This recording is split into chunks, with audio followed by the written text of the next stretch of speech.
সূরা আল আহকাফ। রহমান রহিম আল্লাহ তাআলার নামে। হামিম। আল্লাহ তাআলার কাছ থেকেই এ মহাগ্রন্থ আল কোরআনের অবতরণ, যিনি মহাপরাক্রমশালী ও প্রবল প্রজ্ঞাময়। আকাশমণ্ডলী ও জমিন এবং তাদের উভয়ের মাঝে যা কিছু রয়েছে, এর সব কিছু আমি একটি নির্ভুল লক্ষ্য ছাড়া সৃষ্টি করিনি, এবং এগুলো এক সুনির্দিষ্ট সময়ের জন্য পয়দা করেছি। কিন্তু এ মহাসত্যের অস্বীকারী ব্যক্তিরা যে যে জিনিস দিয়ে তাদের সতর্ক করা হয়েছিল তার থেকে মুখ ফিরিয়ে নেয়। হে নবী, তুমি তাদের বলো, তোমরা কখনো কি ভেবে দেখেছ, আর যাদের তোমরা আল্লাহর পরিবর্তে ডাকছ, আমাকে একটু দেখাও তো, তারা এ জমিনের কোনো অংশ কি নিজেরা বানিয়েছে, অথবা এই আকাশমণ্ডলী বানানোর কাজে তাদের কি কোনো ভূমিকা আছে? এর আগের কেতাবপত্র কিংবা সে সূত্র ধরে চলে আসা জ্ঞানের অন্য কোনো অবশিষ্ট প্রমাণ যদি তোমাদের হাতে মজুদ থাকে, তাহলে তাও এনে আমার কাছে হাজির করো, যদি তোমরা সত্যবাদী হও। তার চাইতে বেশি বিভ্রান্ত আর কে হতে পারে, যে আল্লাহ তাআলাকে বাদ দিয়ে এমন কাউকে ডাকে যে কিয়ামত পর্যন্ত ডাকলেও তার ডাকে সাড়া দিতে পারবে না। তারা তো তাদের ভক্তদের ডাক থেকে সম্পূর্ণ বেখবর। যখন গোটা মানব জাতিকে জড়ো করা হবে, তখন এরা তাদের দুশমনে পরিণত হয়ে যাবে এবং এরা তাদের ইবাদতও সম্পূর্ণ অস্বীকার করবে। যখন এদের কাছে আমার সুস্পষ্ট আয়াতসমূহ পড়ে শোনানো হয়, তখন কাফেররা সে সত্য সম্পর্কে বলে যা তখন তাদের সামনে এসে গেছে, এটা হচ্ছে সুস্পষ্ট জাদু। তারা কি একথা বলতে চায় সে রাসূল নিজে তা বানিয়ে নিয়েছে?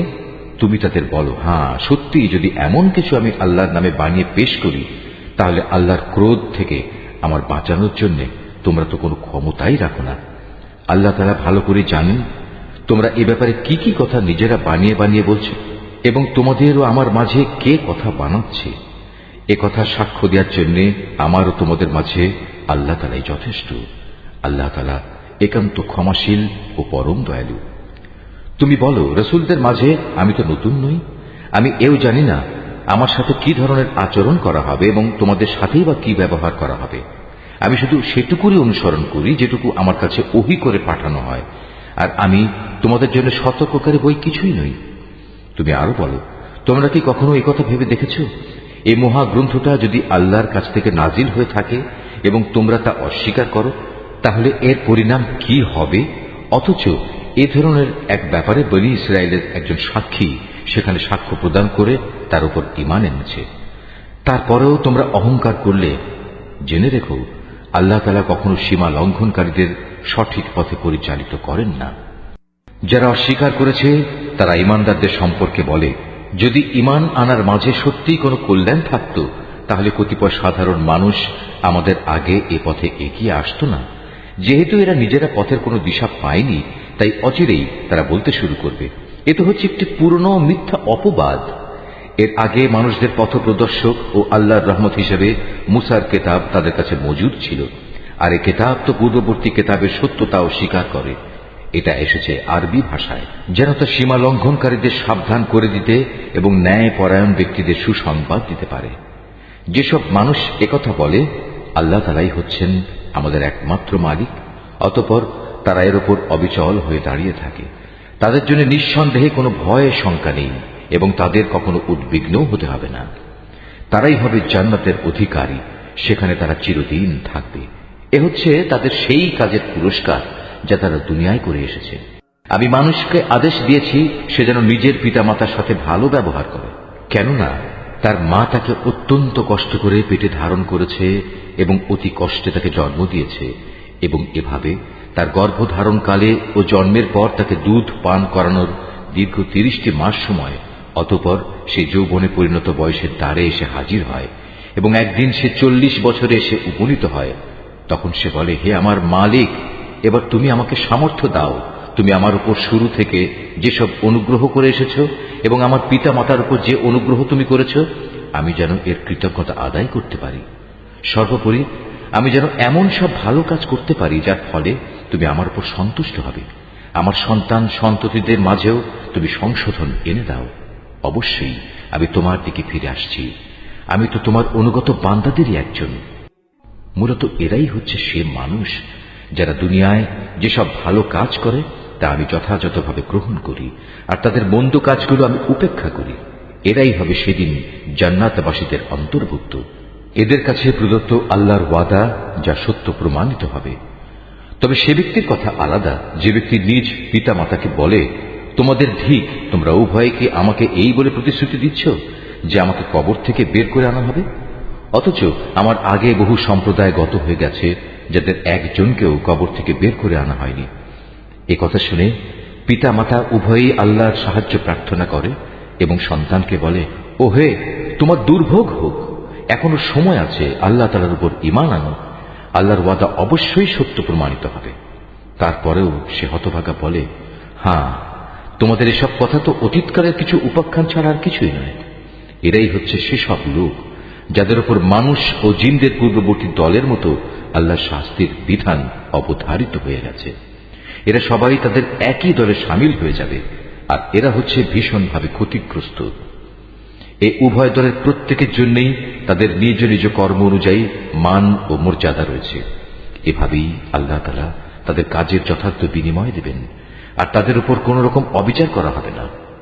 যেদিন কাফেরদের জাহান্নামের জ্বলন্ত আগুনের সামনে এনে দাঁড় করানো হবে, তখন তাদের বলা হবে, তোমরা তো তোমাদের ভাগের যাবতীয় নিয়ামত দুনিয়াতেই বিনষ্ট করে এসেছো, এবং তোমাদের পার্থিব জীবনে সেসব নিয়ামত দিয়ে প্রচুর পরিমাণ ফায়দাও তোমরা হাসিল করে নিয়েছ। আজ তো তোমাদের জন্য রয়েছে এক চরম অপমানকর আযাব, আর তা হচ্ছে আল্লাহর জমিনে অন্যায়ভাবে ঔদ্ধত্য প্রকাশ করা এবং আল্লাহর সাথে তোমাদের বিদ্রোহমূলক কাজের শাস্তি।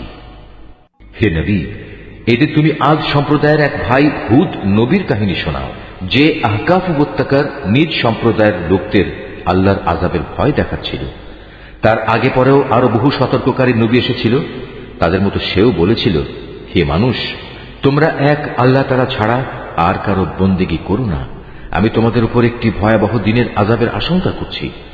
এ কথা শুনে তারা বলল, আমাদের মাবুদদের বন্দেগী থেকে আমাদের ভিন্ন পথে চালিত করার জন্যই কি তুমি আমাদের কাছে এসেছ? যাও, যদি তুমি সত্যবাদী হয়ে থাকো তাহলে সেই আযাব নিয়ে এসো যার প্রতিশ্রুতি তুমি আমাদের দিচ্ছ। সে বলল, সে জ্ঞান তো একান্তভাবে আল্লাহ তাআলারই রয়েছে। আমি তো শুধু সে কথাটুকুই তোমাদের কাছে পৌঁছে দিতে চাই, ঠিক যেটুকু দিয়ে আমাকে পাঠানো হয়েছে। কিন্তু আমি দেখতে পাচ্ছি তোমরা দারুণ অজ্ঞানতার মাঝে নিমজ্জিত একটি গোমরা জাতি। অতঃপর একদিন যখন তারা দেখতে পেল বড় একটি মেঘ খণ্ড তাদের জনপদের দিকে এগিয়ে আসছে, তখন তারা সমস্বরে বলে উঠল, এ তো এক খণ্ড মেঘ মাত্র, সম্ভবত আমাদের উপর তা বৃষ্টি বর্ষণ করবে। হুদ বলল, না, এটি কোনো বৃষ্টি মেঘ নয়, এ হচ্ছে সে আযাবের বিষয় যা তোমরা ত্বরান্বিত করতে চেয়েছিলে। মূলত এ ছিল এক প্রলয়ঙ্কারী ঝড়, যার মাঝে রয়েছে ভয়াবহ আযাব।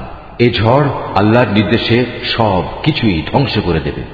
তারপর তাদের অবস্থা সত্যি এমন হলো যে তাদের বসত বাড়ি ছাড়া আর কিছুই দেখা গেল না। আমি এভাবেই অপরাধী জাতিসমূহকে তাদের কৃতকর্মের প্রতিফল দিয়ে থাকি।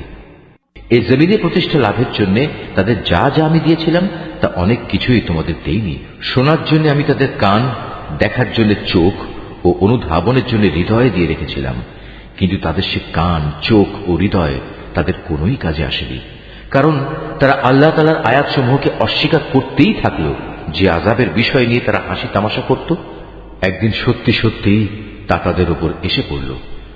তোমাদের চারপাশের আরো অনেকগুলো জনপদকে আমি এই একই কারণে ধ্বংস করে দিয়েছি। আমি বারবার ওদের কাছে আমার নিদর্শনসমূহ বর্ণনা করেছি যেন তারা আমার দিকে ফিরে আসে। তারা কেন সেদিন তাদের সাহায্য করতে পারল না, যাদের তারা আল্লাহকে বাদ দিয়ে নৈকট্য হাসিলের জন্য মাবুদ বানিয়ে নিয়েছিল? বরং আযাব দেখে তারাও তাদের ছেড়ে উধাও হয়ে গেল। মূলত এ হচ্ছে তাদের আল্লাহ তাআলা সম্পর্কে মিথ্যা ও যাবতীয় অলীক ধারণার পরিণাম। একবার যখন একদল জিনকে আমি তোমার কাছে পাঠিয়েছিলাম, তারা তোমার কোরআন পাঠ শুনছিল, তখন তারা সেই স্থানে উপনীত হল। তখন তারা বলতে লাগলো, সবাই চুপ হয়ে যাও। অতঃপর যখন কোরআন পাঠের কাজ শেষ হয়ে গেল, তখন তারা এক একজন নিজের সম্প্রদায়ের কাছে আল্লাহর আযাব থেকে সতর্ককারী হিসেবেই ফিরে গেল।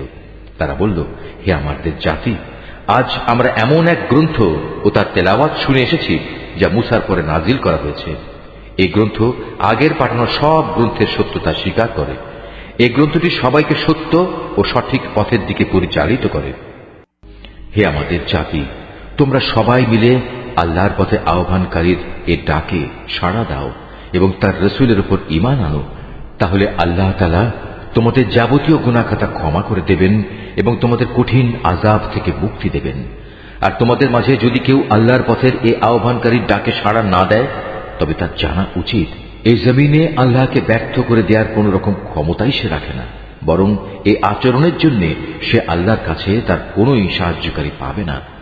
এ ধরনের লোকেরা তো সুস্পষ্ট গুমরাহিতে নিমজ্জিত। এই লোকগুলো কি এটা বুঝতে পারে না যে মহান আল্লাহ তাআলা আসমান সমূহ জমিন বানিয়েছেন এবং এ সব কিছু সৃষ্টি যাকে সামান্যতম ক্লান্ত করতে পারেনি?